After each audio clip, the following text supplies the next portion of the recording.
Hello, नमस्कार दोस्तों। YouTube के इस चैनल में मैं अक्षय आप लोगों का स्वागत करता हूँ। आज बीपीएससी के लिए खासकर 67 अपकमिंग जो बीपीएससी है वो और जो सीडीपीओ की एग्ज़ाम होने वाली है उसके लिए साइंस का मैं प्रीवियस क्वेश्चन लाया हूँ। बीपीएससी का प्रीवियस क्वेश्चन पढ़ाने का पीछे मेरा एक ही मकसद है कि बीपीएससी जो है ट्रेंड अपना बदलती नहीं है। जो भी क्वेश्चन पीछे पूछा गया है लगभग उसी के समरूप आगे भी क्वेश्चन देने की संभावना बनी रहती है इनकी, इसीलिए प्रीवियस पे ज़्यादा हम फोकस कर रहे हैं, ठीक ना। और हम आपको ये भी बताएंगे कि प्राय जितने भी क्वेश्चन साइंस के पूछे गए हैं वो लगभग रिपीट ही किया है, थोड़ा सा इधर उधर करके। चलिए हम आज साइंस के ये सभी महत्वपूर्ण प्रश्नों को एक एक करके देखते हैं। तो देखते हैं सबसे पहला क्वेश्चन क्या है। और सबसे पहले बता दें, ये क्वेश्चन जो आपका 56-67 की है, उसमें जितने भी साइंस क्वेश्चन पूछा गया था उसका एक जगह जो है मैं कलेक्शन करके उसे बताने का प्रयास कर रहा हूँ। तो चलिए सबसे पहला क्वेश्चन हम लोग देखते हैं। पहला क्वेश्चन क्या कह रहा है कि लौंग, लौंग क्या है? एक प्रकार का मसाला भी है, एक प्रकार का क्या औषधि भी है। कह रहा है कि पौधे के किस भाग से प्राप्त होता है। तो लौंग जो है वो पौधे के पुष्पकली से प्राप्त होती है, ठीक ना। तो इसका राइट आंसर क्या होगा? बी होगा। एक और क्वेश्चन इसमें बड़ा है, इसी तरह का पूछा जाता है, वो जूट के बारे में पूछा जाता है कि जूट जो है पौधे के किस भाग से प्राप्त होता है। तो वो तना से प्राप्त होता है। और एक इसी टाइप का क्वेश्चन और ट्रेंड में रहती है जो बराबर पूछा जाता है कपास के बारे में कि कपास किससे प्राप्त होता है। तो उससे पता दें कि कपास जो है वो बीज से प्राप्त होता है। और कपास के लिए उपयुक्त मिट्टी जो होती है वो काली मिट्टी होती है, ठीक ना। कौन सी मिट्टी होती है? काली मिट्टी होती है। चलिए नेक्स्ट क्वेश्चन हम लोग देखते हैं। क्वेश्चन नंबर नेक्स्ट क्वेश्चन देख रहे हैं। नेक्स्ट क्वेश्चन में क्या कह रहा है वो देखते हैं। कह रहा है ओंकोजीन, ओंकोजीन है क्या? देखिए ओंकोजीन जो है ओंकोलॉजी से बना है, ठीक ना, ओंकोजीन। तो जैसे ओंकोजीन के बारे में अगर बेहतर ढंग से जानिएगा तो एक हम वर्ड लिख रहे हैं, ऑनकोलॉजी। ऑन्कोलॉजी क्या होता है? तो ऑन्कोलॉजी होता है कि कैंसर रोग के अध्ययन को जो है ना ऑन्कोलॉजी कहा जाता है। और ये ऑन्कोलॉजी से ही ऑन्कोजीन बना है। अर्थात ऑन्कोजीन का संबंध किससे है? कैंसर से। तो कैंसर का देखिए ये थोड़ा सा यूनिक नाम दिया है, कर्क रोग। इसी को हम लोग कैंसर भी बोलते हैं, ठीक ना। तपेदिक को हम लोग, चलिए तो इसका राइट आंसर मैंने बता दिया। अब थोड़ा सा एक्स्ट्रा हम लोग डिस्कस करते हैं, एक्स्ट्रा क्या बात है उसमें देख लेते हैं, ठीक ना। तो देखिए इसमें करा कि तपेदिक एक ऑप्शन दिया। तपेदिक है क्या? तो तपेदिक को हम लोग टीबी बोलते हैं, ट्यूबरकुलोसिस बोलते हैं, ठीक ना। ये जो है मनुष्य के फेफड़ा को प्रभावित करता है। किसको प्रभावित करता है? ये फेफड़ा को प्रभावित करता है, ठीक ना। और इसी को दूसरे भाषा में हम लोग क्षय रोग भी बोलते हैं। क्या बोलते हैं? क्षय रोग, ठीक। नेक्स्ट हम इसका दूसरा ऑप्शन देखते हैं, पीलिया। पीलिया देखिए ये भी क्वेश्चन बहुत ज़्यादा पूछा जाता है कि पीलिया जो है मानव शरीर के किस अंग को प्रभावित करता है। तो ये जो लीवर को प्रभावित करता है, किसको? अकीर्त को प्रभावित करता है, ठीक ना। और पीलिया को ही हम लोग जो है हेपेटाइटिस बोलते हैं। पीलिया को ही क्या बोलते हैं? हेपेटाइटिस बोलते हैं, ठीक ना। हेपेटाइटिस रोग के नाम से जाना जाता है। चलिए नेक्स्ट हम लोग क्वेश्चन देखते हैं। नेक्स्ट क्वेश्चन क्या कह रहा है?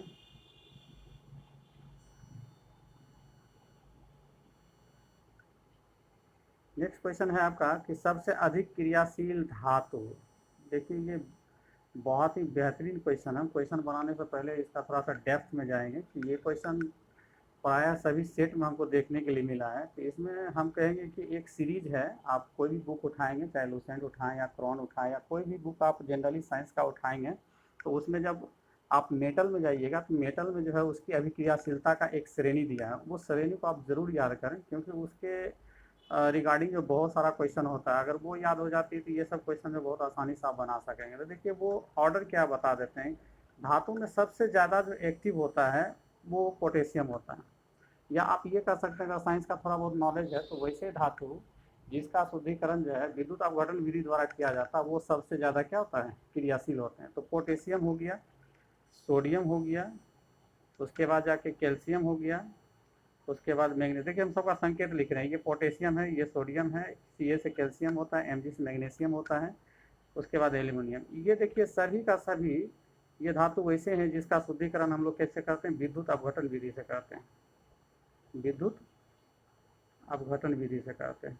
तो वैसे तत्व, वैसे धातु जिनका हम शुद्धिकरण विद्युत अपघटन से करेंगे वो सबसे ज़्यादा क्रियाशील होती है।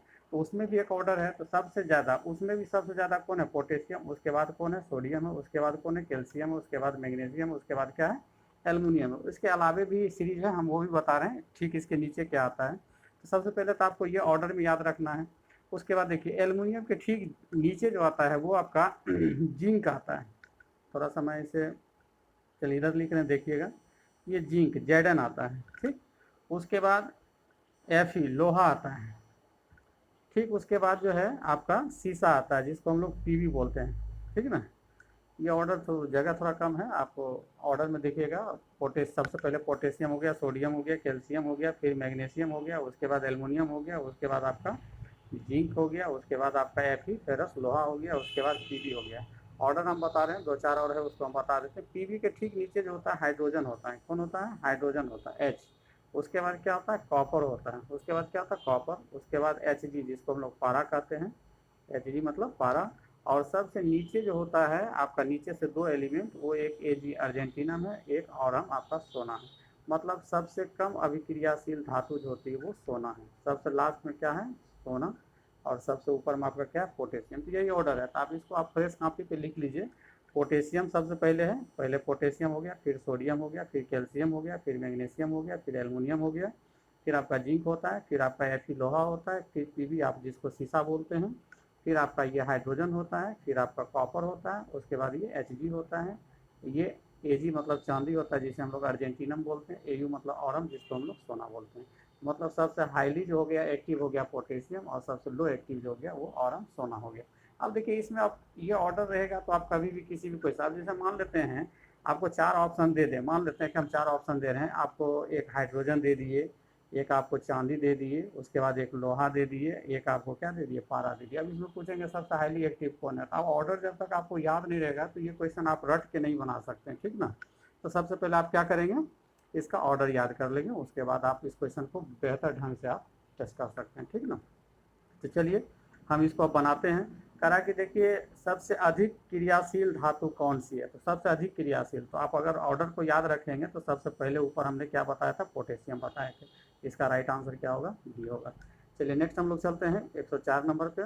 करा कि डीएनए, ये डाईऑक्सी राइबोन्यूक्लिक एसिड होता है, और ये जो होते हैं जेनेटिक की पहचान जो है इसी से की जाती है। ठीक ना। जेनेटिक, जैसे किसी बच्चे का मतलब बच्चे के पिता के बारे में पता करना है तो उसके लिए डीएनए टेस्ट की होती है। ठीक है। और इसके लिए प्रयोगशाला जो है डीएनए फिंगरप्रिंट प्रयोगशाला जो है हैदराबाद में। कहाँ है? हैदराबाद में। ठीक। अब इसमें क्वेश्चन जो पूछ रहा है कि डीएनए को किसने अंतः पात्र में बनाया, तो अंतः पात्र में किसने बनाया? तो आर्थर कॉर्नबर्ग ने बनाया था। ठीक है। इसका आंसर क्या हो जाएगा? ए नंबर हो जाएगा। इसमें देखिए चारों ऑप्शन बहुत ही बेहतरीन नाम, मतलब वैज्ञानिक का नाम दिया है। ये तो हो ही गया डीएनए को अंतः पात्र में, ये मतलब किसने बनाया? तो आर्थर कॉर्नबर्ग। अब इसमें देखिए रॉबर्ट हुक, ये भी बहुत फेमस पर्सन है। ये जो है सेल का खोज किया था, जिसे हम लोग कोशिका कहते हैं। ठीक ना। जिसमें आप जानते हैं कि सबसे छोटी कोशिका माइकोप्लाज्मा गैलीसेप्टिकमा होता है। ठीक ना। तो सबसे छोटी कोशिका माइकोप्लाज्मा गैलीसेप्टिकमा। तो सबसे पहले इसमें याद रखिए कि सेल का खोज किसने किया? रॉबर्ट हुक किया। और सबसे छोटी कोशिका कौन होती है? माइकोप्लाज्मा गैलीसेप्टिकमा होता है, जो कि बैक्टीरिया में पाया जाता है। ठीक ना। उसके बाद देखिए एडवर्ड जेनर, ये जो है आपको चेचक के टीका का खोज किया। इसको भी आप याद रखिए। देखिए बहुत ऐसे चीज़ होते हैं जिसको कि हम लिख नहीं पाते, तो आपको अगर सुनते हैं तो पेन पेपर लेके जरूर उसे नोट कर लें। ठीक ना। एडवर्ड जेनर जो है चेचक के टीका का खोज किया था। और जोसेफ लिस्टर, इसके बारे में भी बहुत ज़्यादा क्वेश्चन पूछा जाता है। ये एंटीसेप्टिक सर्जरी का खोज किया था। ठीक ना। एंटीसेप्टिक सर्जरी का खोज किया था। अब एंटीसेप्टिक क्या है? आप देखते होंगे कि बराबर बॉलीवुड की हीरोइन के बारे में जो चर्चा आती है कि वो जो है कभी नाक का मतलब सर्जरी करवाया, कभी होंठ का करवाया, तो इस तरह से यही आपका एंटीसेप्टिक सर्जरी होती है। ठीक ना। नेक्स्ट हम लोग चलते हैं 105 पे। करा कि वर्ष 1945, तो सबसे पहले देखिए करा वर्ष 1945 में नागासाकी, नागासाकी क्या है? जापान का एक शहर, बहुत बड़ा शहर है, में गिराए गए बम में कौन सा विस्फोटक मतलब किस पदार्थ का प्रयोग किया गया था? ये क्वेश्चन पूछा गया था। हम थोड़ा सा इसको डेप्थ में बताते हैं, अब उसके बाद फिर हम चलेंगे। तो सबसे पहले बता दें कि 1 सितंबर 1939 को जो है सेकेंड वर्ल्ड वॉर स्टार्ट हुआ था, जिसको हम लोग द्वितीय विश्व युद्ध कहते हैं। ठीक ना। और ये 2 सितंबर 1945 को समाप्त हुआ। सॉरी 45 है, 1945 को समाप्त हुआ था। अब इसमें हुआ था कि द्वितीय विश्व युद्ध का इसका तत्कालीन कारण क्या था, तो तत्कालीन जो कारण था वो जर्मनी क्या किया था, पोलैंड पे आक्रमण कर दिया था। जर्मनी जो पोलैंड पे आक्रमण किया तो उसी से क्या हुआ था, सेकेंड वर्ल्ड वॉर स्टार्ट हो गया था। ठीक है, अब ये तो शुरुआत की घटना है। अब ये देखिए चूंकि 45 में समाप्त हो रही है सेकेंड वर्ल्ड वॉर, तो ये बम गिराने की नौबत कैसे आप इसको बता रहे हैं।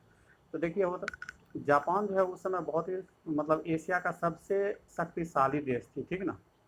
और ये जो है यूएसए से टक्कर ले लिया, और यूएसए से टक्कर लिया, और यूएसए का एक जो है बंदरगाह था पर्ल हार्बर। क्या नाम था, हार्बर पर्ल हार्बर था। और वहाँ पे जो है कुछ उसका नौसैनिक का जो है बेड़ा था, जहाज था, उस पर क्या किया जापान ने, हमला किया, मतलब बम गिरा दिया। ठीक, तो उस पर हमला किया, उसमें बहुत सारे उसके सैनिक मारे गए। जवाबी प्रतिक्रिया में क्या किया, यूएसए भी जो है जापान के दो शहर, एक था आपका एक हिरोशिमा और एक था आपका नागासाकी, एक नागासाकी था। ठीक ना। तो हिरोशिमा पर जो बम गिराया गया था वो 6 अगस्त 1945 को गिराया गया था। कब गिराया गया था, 6 अगस्त को। और नागासाकी पे जो बम गिराया गया था वो 9 अगस्त को गिराया गया था। ठीक ना।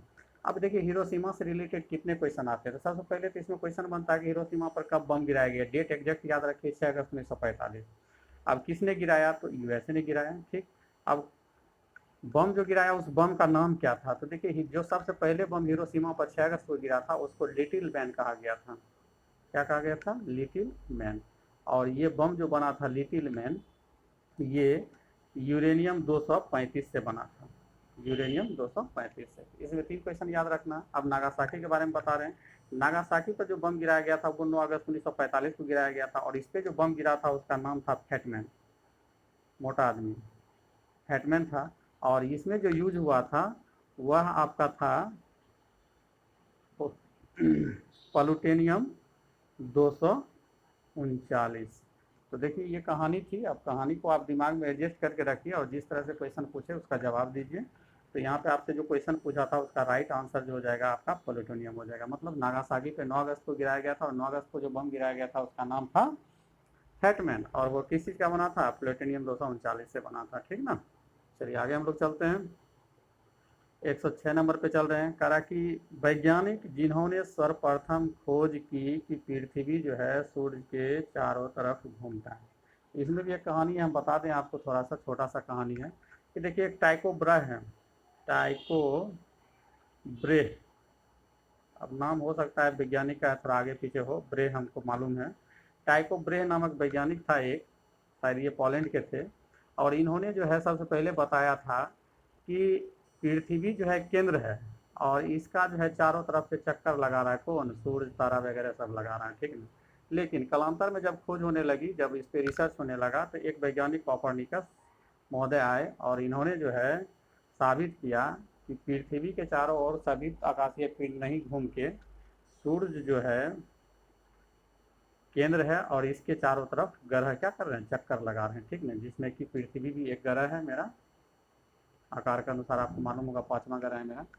ठीक ना, तो ये भी क्या कर रहा है, सूर्य का चक्कर लगा रहा है। तो इसका राइट आंसर क्या हो जाएगा, कॉपरनिकस हो जाएगा। ठीक, चलिए इसमें देखिए इसमें भी जो ऑप्शन दिया है बहुत ही बेहतरीन व्यक्ति का नाम दिया है और अपने आप में बहुत फेमस भी है।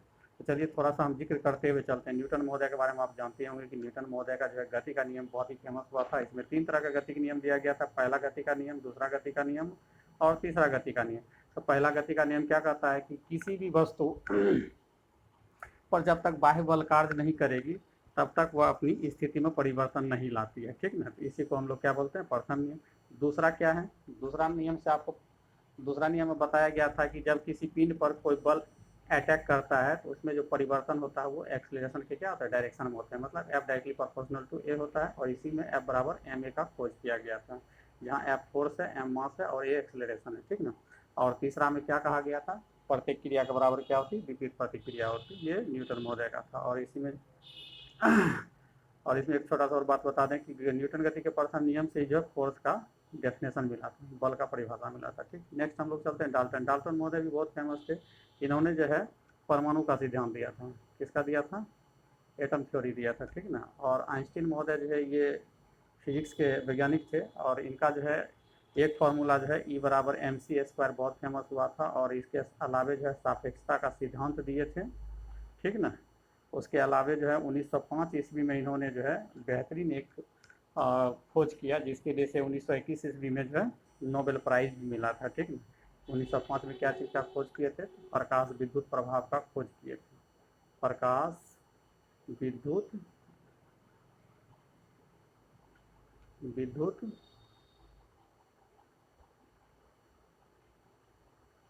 प्रभाव का खोज किए थे। देखिए, हम बार बार बोलते हैं कि जितने हम बात को बोल रहे हैं वो उसको जो है आप लोग सुन के उसे नोट करें, ठीक ना। तो इसमें देखिए हमने बताया कि आइंस्टीन महोदय जो है ई बराबर एम सी स्क्वायर फॉर्मूला दिए थे, जहाँ पर एम मास होता है, सी जो है प्रकाश का वेग था, और प्रकाश का वेग तो आप लोग को मालूम ही है 3 लाख किलोमीटर पर सेकंड चलती है, सॉरी 3 लाख मीटर पर सेकंड चलती है, ठीक। चलिए आगे हम लोग चलते हैं। 107 करा क्या कि कॉस्मिक रे, तो कॉस्मिक रे जो आकाशीय मतलब सूर्य से निकलने वाली किरण होती है, किस तरह का किरण होती है? तो वो धनावेशित होते हैं, और किस चीज़ का बना होता है? फोटोन का बना होता है। किसका बना होता है? फोटोन का बना होता है, ठीक ना। नेक्स्ट हम लोग चलते हैं 108 करा कि कौन सा तत्व सभी कार्बनिक यौगिक में मिलता है? तो देखिए सिंपल सी बात है, जब कार्बनिक यौगिक है तो उसमें क्या मिलेगा? कार्बन ही मिलेगा। आप एग्जांपल में देख भी सकते हैं, जैसे मीथेन एक कार्बनिक यौगिक है, इसमें कार्बन है। अब मान लेते हैं कि कोई एसिड ले लेते हैं, जैसे फॉर्मिक एसिड लेते हैं HCOOH, ठीक। तो फॉर्मिक एसिड में देखिए इसमें भी कार्बन है, ठीक ना। तो कहने का मतलब कार्बनिक जितने भी यौगिक होंगे उसमें निश्चित रूप से क्या होगा? कार्बन होगा, ठीक ना। और इसी टाइप का एक क्वेश्चन पूछा जाता है कि पृथ्वी पर जितने भी अम्ल पाए जाते हैं, पृथ्वी पर जितने भी एसिड पाया जाता है, एसिड का कॉमन एलिमेंट क्या है? मतलब जो उसमें हमेशा उपस्थित रहता है उसका कॉमन एलिमेंट क्या है? हम 2-3 को लिखते हैं, उसके बाद आप समझ जाइएगा। देखिए HCl आपका एसिड है, H2SO4 भी आपका एसिड है, HNO3 आपका एसिड है, ठीक ना। अभी तुरंत हम HCOOH लिखे, वो भी एसिड है। आप CH3COOH लिखिए, ये भी एसिड है, ठीक ना। तो कहने का मतलब जितना भी लिख रहे हैं तो इसमें देखिए कॉमन H यहाँ आया, एक H यहाँ आया, HCl में एक H आया है, H2SO4 में H आया, HNO3 में H आया। तो कहने का मतलब अम्ल का जो है कॉमन तत्व क्या होता है? हाइड्रोजन होता है, ठीक ना। और कार्बनिक यौगिक का कॉमन तत्व क्या होता है? कार्बन होता है, ठीक। चलिए नेक्स्ट हम लोग चलते हैं 109 करा कि तीव्रता एवं प्रयुक्त मतलब यूज के आधार पर कौन सा कर्क रोग, अभी तुरंत हम समझाए कर्क रोग मतलब क्या होता है? कैंसर रोग होता है, ठीक ना। तो कह रहा है कि वह उत्पन्न भी करता है और साथ साथ उसका उपचार भी करता है। तो ऐसा कौन सा है भाई? देखते हैं हम लोग ऑप्शन। तो देखिए तंबाकू से तो केवल कैंसर हो सकता है, अल्कोहल से भी जो है वही पॉसिबल है, पराबैंगनी से भी केवल कैंसर हो सकता है, उसका इलाज नहीं हो सकता है, ठीक ना। अब यहाँ पे आयनिक विकिरण बच गया, तो इसका राइट आंसर क्या होगा? यही हो जाएगा, ठीक ना। नेक्स्ट हम लोग चलते हैं 10 सॉरी वो 110 पे चलते हैं। करा क्या कि एक स्वस्थ व्यक्ति के शरीर में कुल कितने रक्त होते हैं? तो देखिए ये जो है 5 से 6 लीटर रक्त होता है, ठीक ना। इसको याद कर लीजिए। और रक्त का जो पीएच वैल्यू होता है वो कितना होता है? 7.4 होता है। और रक्त क्या होता है? क्षारीय होता है। क्या होता है? क्षारीय होता है, ठीक ना। इसको याद रखिए। उसके बाद हम लोग 111 पे चलते हैं। करा टाइफाइड। टाइफाइड तो टाइफाइड जो है एक जलजनित रोग है। कॉलरा जिसको हम लोग हैजा बोलते हैं, क्या बोलते हैं इसको? हैजा बोलते हैं। हैजा भी जलजनित रोग है, तो इसका राइट आंसर क्या हो जाएगा? सी नंबर हो जाएगा, ठीक ना। जलजनित रोग है। नेक्स्ट हम लोग चलते हैं 112 नंबर पे। करा अकीर्त लीवर और मांसपेशी में जो ऊर्जा जमा होती है। तो देखिए ये अकीर्त और मांसपेशी की बात हो गई, तो ह्यूमन बॉडी की बात हो रही है। ह्यूमन बॉडी में जो है एनर्जी जो स्टोर होता है, हमारे पेट में जो एनर्जी रहता है अकीर्त में या मांसपेशी में जो जमा होता है वो ग्लाइकोजन के रूप में रहता है। किसके रूप में रहता है? ग्लाइकोजन। जब तक हमारे शरीर में ग्लाइकोजन की मात्रा पर्याप्त रहती है तब तक हमें एनर्जी मिलती है। जैसे जैसे ग्लाइकोजन टूटना शुरू हो जाता है तो हमें जो है कमजोरी भी महसूस होती है और भूख भी लगना शुरू हो जाता है, ठीक ना। तो इसका राइट आंसर क्या हो जाएगा? डी नंबर हो जाएगा। नेक्स्ट हम लोग चलते हैं। कह रहा जीवाणु का खोज किसने किया? जीवाणु दैट मीन्स बैक्टीरिया, ठीक ना। बैक्टीरिया का खोज किसने किया? तो ल्यूवेनहॉफ किया है, इसको याद रख लीजिए आपका डी। और वायरस का बोलेगा तो इवानोविस्की याद रखिए, इवानोविस्की, क्लियर। ये वायरस का खोज किया। नेक्स्ट हम लोग चलते हैं 114 नंबर पे। करा क्या जीवों में अत्यधिक विविधता मतलब सबसे ज़्यादा जो है मतलब प्रजाति पाया जाता है, किसके कारण? तो ये म्यूटेशन के कारण होता है। ये म्यूटेशन है, उत्परिवर्तन इसी के कारण होता है, ठीक ना। ये थोड़ा बायोलॉजिकल टर्म है, आप लोग देखिए इसको समझिए। जीवों में अत्यधिक विविधता का कारण जो होता है वो म्यूटेशन होता है, इसका सी आंसर हो जाएगा। देखिए कीट संवर्धन, किसी भी चीज़ का संवर्धन कीजिएगा तो उसमें वृद्धि होगा, ठीक ना। तो कीटों में वृद्धि करने को ही विज्ञान को हम लोग क्या कहते हैं, कीट संवर्धन बोलते हैं, ठीक। नेक्स्ट हम लोग चलते हैं 116 नंबर। कह रहा है कि देखिए अभी तुरंत हम बोले वो आ गया क्वेश्चन आपका 116 नंबर। कह रहा है क्या, सबसे छोटा जीव जो स्वयं विकास और प्रजनन करने में सामर्थ्य होता है। तो मतलब आपको स्मॉलेस्ट सेल पूछ रहा है, क्या पूछ रहा है, स्मॉलेस्ट सेल पूछ रहा है। और अभी तुरंत बताया कि स्मॉलेस्ट सेल जो होता है माइकोप्लाज्मा गैलीसेप्टिकमा होता है, ठीक ना। इसका सी आंसर हो जाएगा। नेक्स्ट हम लोग चलते हैं, करा कि मानव, सर्वप्रथम मानव हृदय का प्रत्यारोपण ट्रांसफॉर्मेशन किसने किया था। तो सबसे पहले बता दें कि ये मानव हृदय का प्रत्यारोपण करने वाला वैज्ञानिक जो थे वो क्रिश्चियन बर्नार्ड थे। क्या नाम था उसका, क्रिश्चियन बर्नार्ड, ठीक। और ये जो थे दक्षिण अफ्रीका के थे, ठीक। नेक्स्ट हम लोग चलते हैं 118 नंबर। कह रहा है कि ब्रिक, ब्रिक मतलब किडनी होता है, क्या होता है, किडनी। और किडनी का यूनिट जो होता है जिसको हम लोग इकाई बोलते हैं, किडनी की यूनिट को हम लोग नेफ्रॉन बोलते हैं, क्या बोलते हैं, नेफ्रॉन बोलते हैं, क्लियर। और किडनी का काम क्या है, तो हमारे ब्लड को क्या करता है, प्यूरिफाई करता है, जितने भी अशुद्धियाँ होते हैं उसे अलग करता है, ठीक ना। और किडनी से ही जो है जब ब्लड प्यूरिफाई होता है तो जितने भी मलमूत्र होते हैं या यूरिन डिस्चार्ज होते हैं सब ये बाहर रिमूव करता है। तो इसमें देखिए आपको कह रहा है क्वेश्चन की ब्रीथ जो है प्रति मिनट मतलब 1 मिनट में औसत रक्त प्रवाह होता है कितना। तो ये देखिए अप्रोक्सीमेट आंसर है 1200 सीसी होता है, ठीक है। तो ये तो डाटा याद ही रखना होगा, इसको याद रखिए। और नेक्स्ट आपका 119 नंबर का पादप कली क्या होता है। तो ये भी बायोलॉजी का क्वेश्चन, आप लोग इसको समझिए और इसको याद कीजिए, ठीक ना। कह रहा है एक कि पादप कली क्या है, तो एक घूर्णीय टहनी होता है, ठीक ना। तो इसको याद रखिए। और 120 नंबर और आप आज का लास्ट क्वेश्चन है, ये कह रहा है सिगरेट लाइटर, सिगरेट लाइटर में पूछे या एलपीजी में पूछे, ये दोनों में जो होते हैं वो क्या होते हैं, ब्यूटेन होते हैं। और ब्यूटेन को हम लोग क्या बोलते हैं, C4H10 बोलते हैं, ठीक ना। मीथेन को हम लोग CH4 बोलते हैं, ठीक। तो सिगरेट लाइटर में क्या होता है, ब्यूटेन होता है, ठीक। अब मीथेन के बारे में थोड़ा सा हम बता दें कि मीथेन कहाँ कहाँ मिलता है। तो मीथेन के बारे में कभी कभी क्वेश्चन आता है। तो गाय जो जुगाली करता है, तो गाय जो जुगाली करता है उसमें जो गैस निकलती है वो मीथेन होता है। धान के खेत में देखिएगा जब पानी लगा रहता है तो उसमें बुलबुला निकलता है, तो वो भी मीथेन गैस होता है। जहाँ दलदली ज़मीन है, दलदली ज़मीन के अंदर भी जो है मीथेन गैस ही रहती है, ठीक ना। और लास्ट में मीथेन के बारे में हम बोलते हैं कि मीथेन गैस क्या है। तो मीथेन गैस क्या है, ये जो है आपको ग्रीन हाउस गैस का एक एलिमेंट है, इसे भी ग्रीन हाउस गैस कहा जाता है, ठीक ना।